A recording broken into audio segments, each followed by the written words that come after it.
So Teresa, just to start, if you could just kind of introduce yourself and give us a little bit of background into what you do. Sure. So I'm director at a Greener Festival, and Greener Festival was set up to help events and festivals manage their environmental impact. Firstly, it was to understand the environmental impact and then look at ways of reducing it. So that, in a nutshell, is what we do at a Greener Festival. We were founded in 2006. It came out of my colleague's dissertation for her undergraduate degree. So it's, you know, it's a nice story that a dissertation sort of turned into something much more than itself. We put it up online, all the data that had been collected, and it actually, the website crashed within 2 weeks. So then, which is quite a long time ago now, we realized that there were quite a lot of people out there looking for information, looking for help on how to understand the environmental impact of their events as well as reduce it. And this carried on for,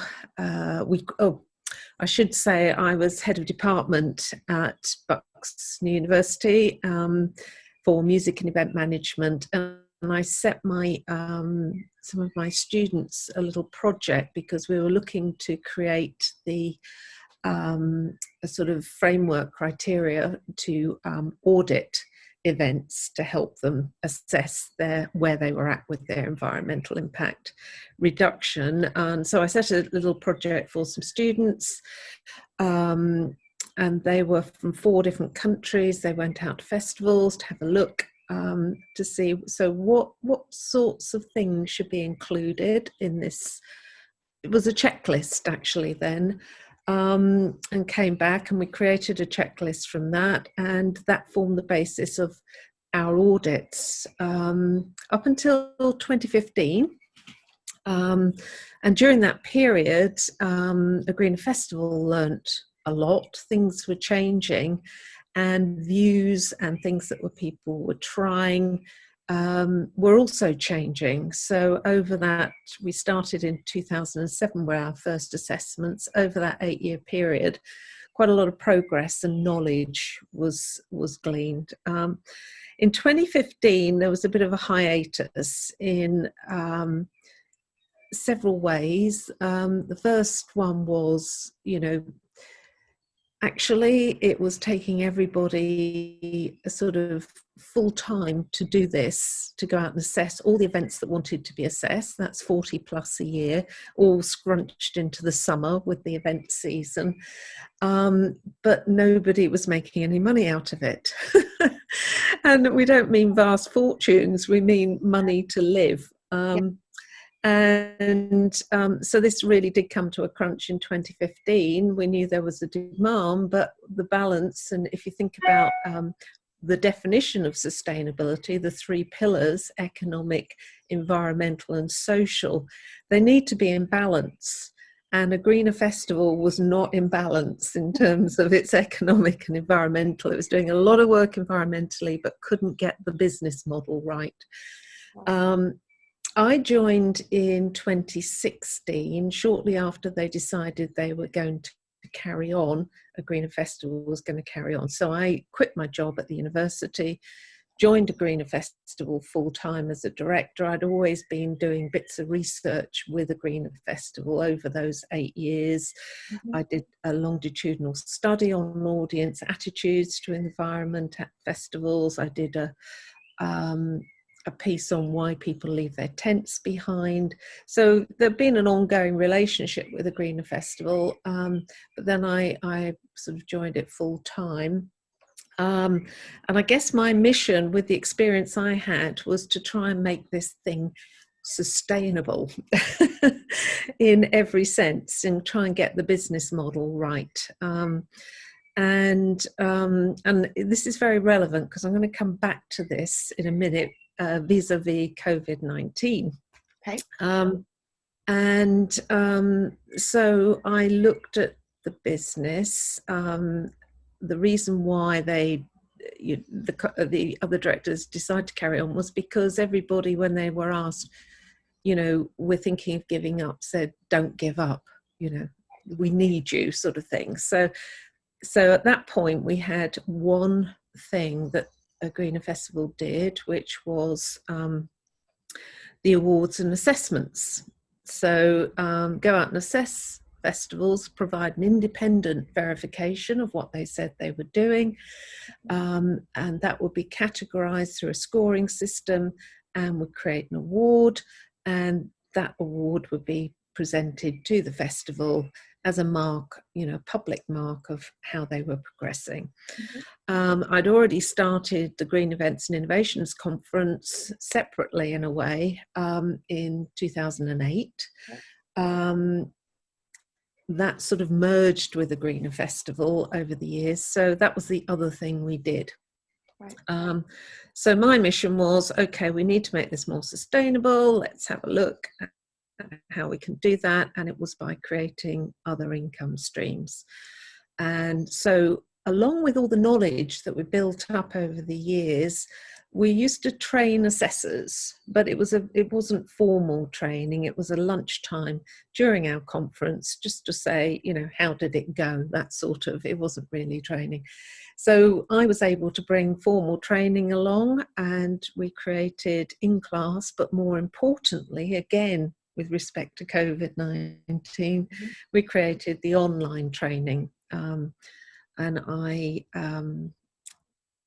I did the deal with Falmouth in 2016, and we started the first course. Obviously, there's a lead time. It was about 18 months lead time to actually write all the materials, turn that into an online course and get it up and running. So our first cohort was October 2017.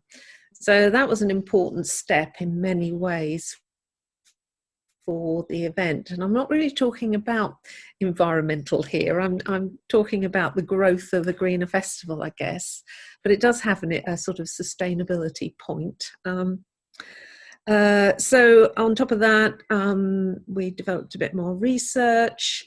We've gone into consultancy, and having a sort of very credible partnership with Falmouth helped us create consultancy partnerships with some big organizations after that. I think so. That sort of brings us up to date.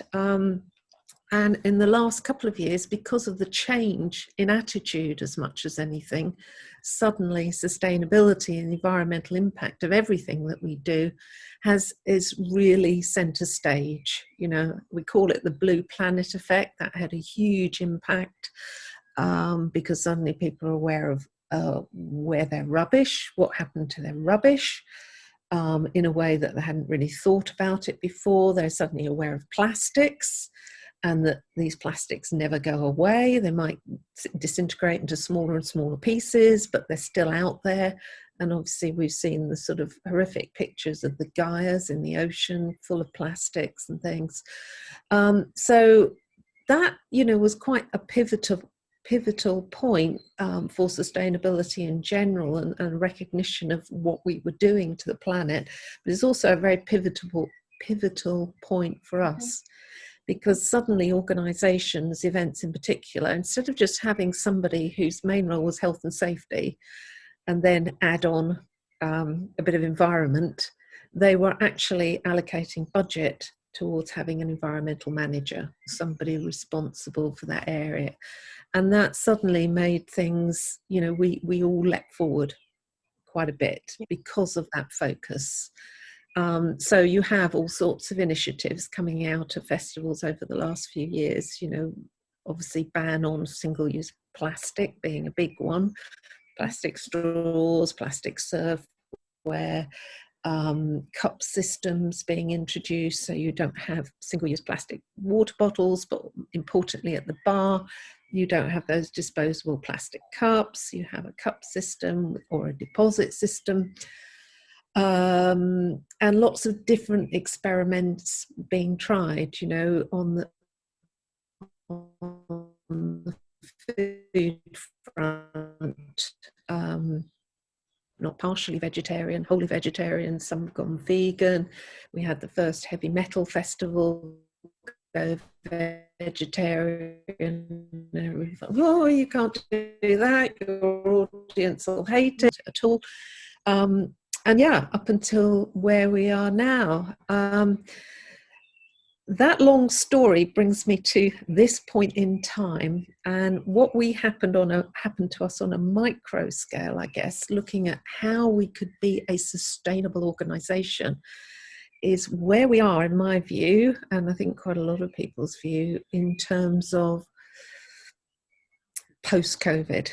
You know, when hopefully we come out of this, what's everything going to look like going forward? And one of the things that has been very noticeable is that our environment has reaped the benefits of everybody staying at home. So the air's cleaner. You've probably all seen the pictures, the maps of the sort of pollution hotspots absolutely shrunk. We've had the biggest drop in CO2 sort of in living memory. The air is cleaner, the skies are blue, we don't have all the jet streams across the sky. So conversely, having COVID, which is putting enormous pressure on our economy, huge pressure. So economically, it's terrible.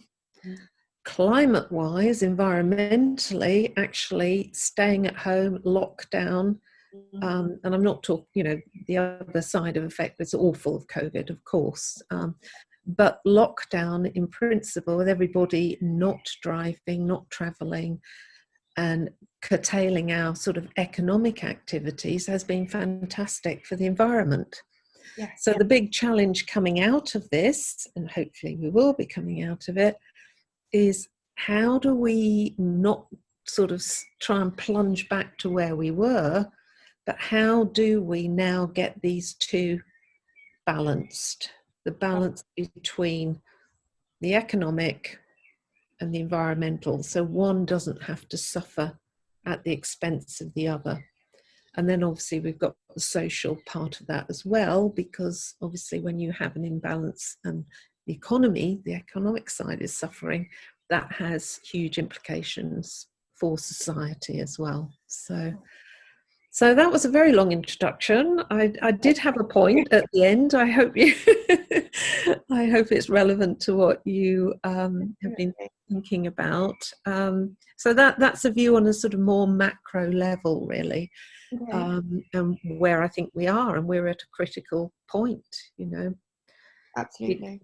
We can make some big decisions which have become very positive going forward, or we could go back to where we were. I don't think we will ever go back to where we were, quite honestly, but we might try to do the same thing, and in my personal view that would be a mistake. It's horrible as it is, we do have an opportunity here. I agree, absolutely. You mentioned a few things. It's really interesting for me with events in the deposit system with the cups. Yes. Reintroduce. So I do sporting events, and we were going to introduce the whole eliminate plastic and bring in the cups with a deposit. How does that work? Do you think that it's a good thing, or is it something that we need to... It was actually gaining an awful lot of traction, to the extent that in Belgium, the government introduced a law that any cups, bars, etc., had to use a reusable cup system. They were trying to eliminate single use, and of course it's caught on. We've done some work with some of the bars that supply major events in the UK, both indoor and outdoor. We did some research for them, looking at what the optimum scheme might be in deposit systems, reusable cups, what should they be made of, and all the rest of it. And yes, I think it was really gaining traction. Now, of course, we have what seems to be a bit of a problem, because we don't want to reuse things. There's a fear that reusing stuff might just pass the disease between people. You know, how That's effective is, you know, how effective is your washing system, cleaning yeah, system? Who's handling what? yeah, How is this? Can this be passed? So it's going to be a challenge. There are some systems which take everything off site, so you have sort of 3 times the amount of cups that you actually need, and you use them within the event, and then they're all taken off site to be washed. So there is never a reuse, as it were. But you know, that's not every system. Some are people bring their cup back. Well, you can't touch anything with that cup. You can't even hand it now over to, because you know the science is saying that this disease can survive on smooth plastic surfaces for quite a long time. I don't know, 72 hours or something. mm-hmm. So that's going to cause, you know, a lot of rethinking. I don't think it'll get rid of the system, but it'll certainly cause events to rethink the usable cup scheme. I really hope it doesn't, you know, the knee-jerk isn't that suddenly we have to have single use everything again. But you know, that is, there will be a lot of thinking about. That's really, really interesting. And if I'm honest, until this conversation, I hadn't even given that a thought. But now, as you're saying that is going to be a huge implication going forward. So we do have to think about that. Yes. Okay. I have another question. Just to comment on this point, actually, there was an article by Bloomberg saying. Yeah. Have you read it, Teresa? I think they were. No, I don't think I've seen it. No. Yeah, they were saying that the demand on the single-use plastic has risen again during COVID-19. Yeah. So it's already happening. This is the problem. Yeah. Well, I think, you know, every day we're confronted with the sort of the whole PPE issue, you know, in hospitals and things, and of course that is all single use, isn't it? Yeah. You know, it's awful that they're being asked to reuse it, and in a way that can sort of send a message that, you know, these plastics should all be single use. You know, we could sort of get used to that idea that they've got to be single use because it's unhygienic for them not to be single use. And that would take us back. But yeah, I try and catch up on that article. There's so much coming out, so many different schools of thought at the moment, you know, and of course it's all a big unknown, but I think that there is a real worry that we will take a step back on the whole single-use plastics thing if we don't, you know, think smart about it. I guess my next question was, prior to COVID, what do you feel was your biggest challenge in your journey? In the journey, well, in the early days, I have to say, and you know, we started our conference in 2008. I did the odd workshop and seminar on various academic programs to senior people in the events industry who basically laughed at me. So being taken seriously that this was a real issue was one of the biggest challenges. And of course, unless people actually recognise this is a real issue, those senior people are not going to allocate any budget to, as part of their event budget, to sustainability. It's not going to be part of the decision making. It's not going to be part of the thinking. You know, it should be, and for good events, it is now completely embedded in everything they do. So in the early days, it was even trying to get people to take you seriously, as bad as that. Those people have changed their tune, I have to say. I still know some of them. And you know, they get it now. They didn't get it before. So that was a big challenge, actually. There was a lot of converting of the events industry to do when, you know, particularly outdoor events where, okay, money's tight always, but it's a finer balance with many festivals, particularly just trying to get the sort of majors to take it seriously. So that was a big challenge on a more macro level. I have to say that every event, we don't sell as such. Events come to us, so they are already committed when they ask us to carry out an assessment, do an audit. So actually that makes the job a lot easier. Sometimes they don't like what we tell them. They're not happy about that because they thought perhaps they were doing a bit better.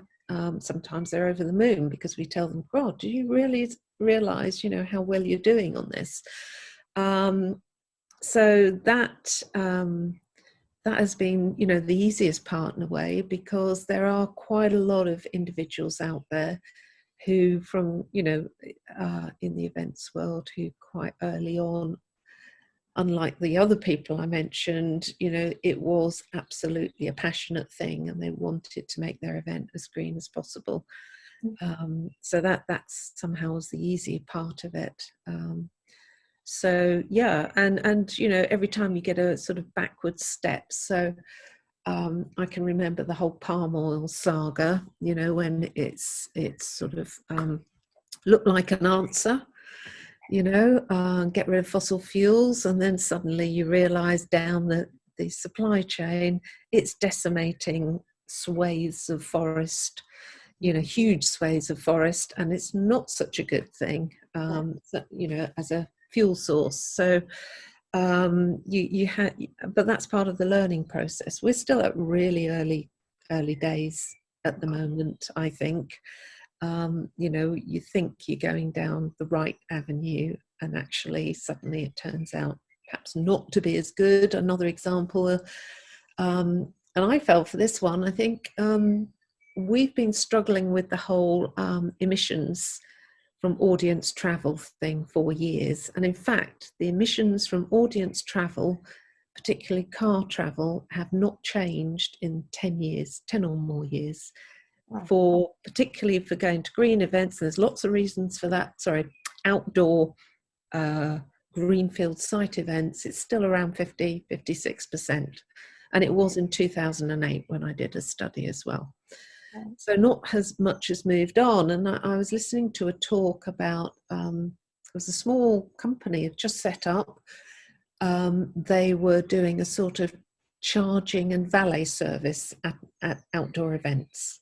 So you go off, you know, you arrive in your electric car, you go off to the event. By the time you get back, your car's all nice and clean and it's recharged, because, you know, it takes a few hours to fully recharge a vehicle. Brilliant, crikey. CO2 transport emissions solved. If everybody arrives in electric vehicles, that's it, job done. And then I started to learn more about batteries and what's in batteries and where that comes from. And, you know, there are some horrific pictures of open cast mining in Central Europe where you get the lithium extraction. Absolutely, again, scarring, decimating the landscape, but also poisoning the soil because of what it is. So perhaps, you know, until we get the battery technology, you know, we use different materials, perhaps maybe not such a good thing. So, you know, it's a very complicated road. I think that's my message on that. Perfect, thank you. Yeah. Thank you. Okay. You touched on one of my questions a bit already, actually, when you spoke about the challenges. I was going to ask about the reaction that you got from festival organisers, but maybe more to the advice that you give them and whether they find it very hard to then follow that up regarding sustainability. I think that's a very good question. Sometimes it is very hard, and you know, we don't just assess in the UK, we assess globally. And some countries, infrastructure, for example, for recycling, dealing with waste, is behind the sort of infrastructure we see in Northern Europe. So they don't have big recycling plants, they don't have waste separation systems, they don't have somewhere, and even in the UK we've been exporting our plastic.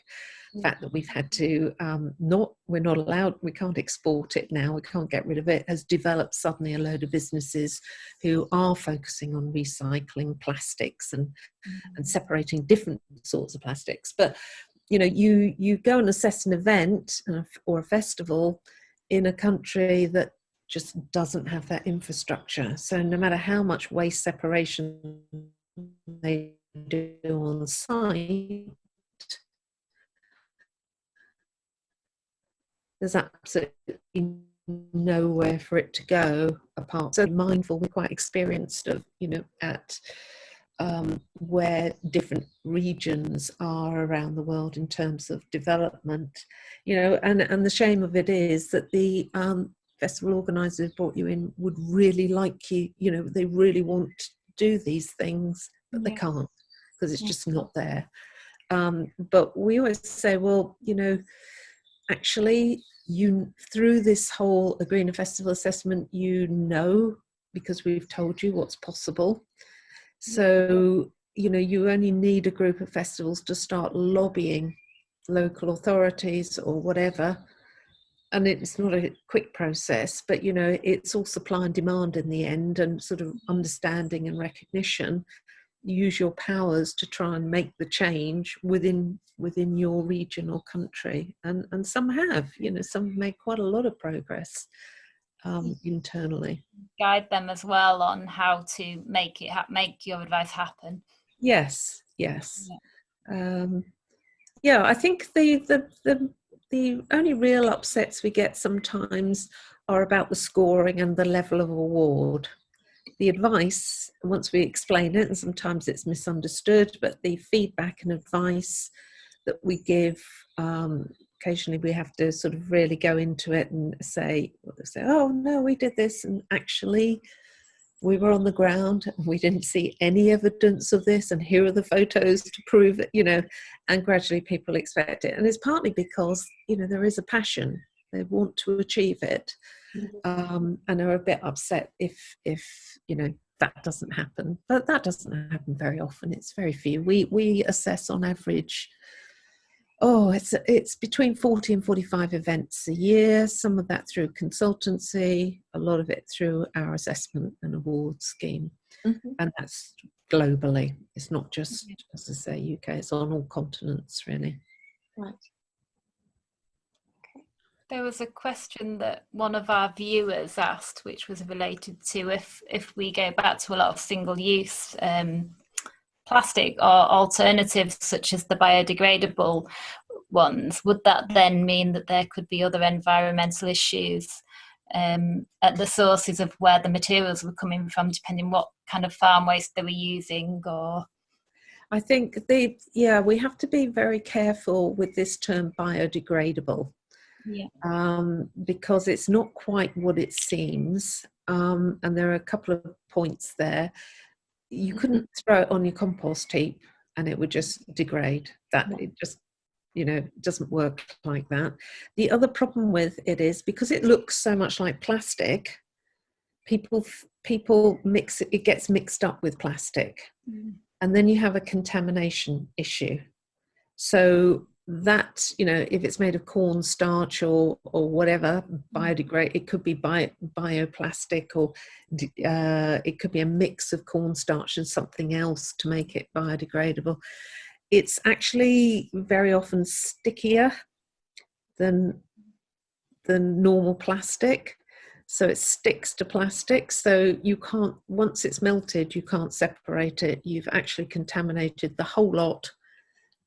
It all ends up in incineration. So one of the big issues with bioplastics is the separation point on site usually, or if it's taken off site. You have to be so careful that you don't contaminate one with the other. You know, it means that if you put it all together, the plastics can't be recycled, the bio stuff doesn't biodegrade because it's got plastic in it. You know, it just ends up being contaminated, and there's nothing you can do. So that waste separation stage is absolutely vital if you're going to use that, because we have not got to a point where there is only that one material on site, although some events are trying to do it, because if you can just get it down to one material, then you don't have the separation issues. you know the material you're actually handling, and that can go straight off to the plant that can deal with it. But there aren't many yet who just using one material on site. Yeah, if people were bringing their own stuff in, you could. Yeah, we call that closing the loop. Right. So what you need with a system where you're managing the materials and the waste is what we call a closed loop system. So that means that you control everything that goes into that system from beginning to end. And that's where if you've got one type, if you've got bio and nothing else, you're controlling that and you don't have that contamination thing. What opens the loop is usually the audience, bringing in all sorts of stuff, not just audience, other stakeholders. It could be suppliers, it could be artists, it could be contractors, on-site volunteers even. And that's where that sort of really thorough briefing of all your teams is really important as well. But the hard point is managing what the audience bring on site, and that tends to open up the loop if you're not very careful. Interesting. So just to conclude, Teresa, do you have tips for newcomers into the events and festivals industry when it comes to being sustainable from the beginning? So you don't want to start building everything only to realize halfway that everything you've done was just you're endangering the ecosystem. Yes, I understand. So if you're coming in, you're starting a new event, you've actually got a big advantage because you're not having to change sort of hard and fast, tried and what people say tested routines and behavior. You don't have a big behavior change exercise to go through, and that for established events has been problematic as well. Oh, we've always done it like that, so we're not changing. People who run the generators, for example, how do you calculate the advent of smart power? I'm sort of going off piste a little bit, but what they realized, a couple of smart power companies or people have been using, working with events on supplying generators for the power side, had realized that actually the way the number of generators for the event was normally calculated was, well, okay, we've got a few more people, so we'll add another couple of generators. As scientific as that. And of course, there's been a big opportunity to actually, if you calculate it, you can work out exactly what you do need rather than this, well, we've always done it like that and we'll just add a few more. So if you've got a new event, you've got an advantage. You do not have to go through a whole behaviour change with your existing staff, which existing events have a problem with often. If you've got a new event, two approaches, depends, what sort of team you've got, what resources you've got, what knowledge you've got. You either just, every decision has a sustainability thread through it, or you try and focus on a few things and get those right before you then. So there are two schools of thought. So there are some festivals who from the outset have decided they're going to be green and everything they do, right from the word go. So We Love Green in Paris is one of those examples. When they started, they were going to be, they were going to be green. So every decision they made had to include that. Other festivals, you'll see that they've got some waste separation. They've banned plastic straws. So they've done a few things, but they haven't done the whole lot. I think these days now, probably the best thing is to embed it in everything you do from the start.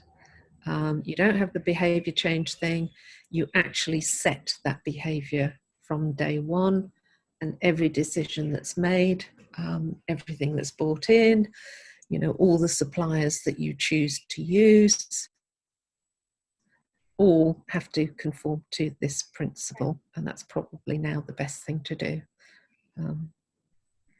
it's hard, you know, but we're a lot further down the road, I think, in terms of, and there's a lot of knowledge out there. So there are lots of people out there that you can turn to for advice. And that's a good thing to do, you know, go and speak to people who you know. And I'm not just saying a Greener Festival, you know, we know a lot, so we can provide, but there are other organisations as well who can do similar things. So getting the advice, good advice from experienced organisations is a good thing to do as well. Brilliant. Okay. Anyone else have questions? That was really useful and really interesting. It's really, I think actually it's really good because so we're running the campaign and we are going to use a Greener Fest on the final day. So we've kind of worked up to this. And we'll do that on the final day. So people that are followers have kind of picked up on it now, and it's I always think that 10 days isn't long enough. We need to be doing it longer, but it's been a really good learning curve. And yes, well, of course, the timing has been very difficult for you, I'm sure. And so many different ways. And obviously, initially, I wanted to interview you on a live feed and have people. But now we're all under lockdown and we've got kind of connection issues with internet, and it's just complicated. And unfortunately, I must apologise because I couldn't commit to things because, you know, life was evolving and we've had to obviously do a lot within the business as well. And we just wanted your input, but I appreciate that your time is precious. So thank you for giving up some time today. That was amazing. Well, thank you for asking me anyway. You're very welcome. And good luck with it, and let me know how the outcome, how it goes at the end. Will definitely. Thank you so much. Good to meet you all. Thank you. Okay. Thank you. Yeah. Bye.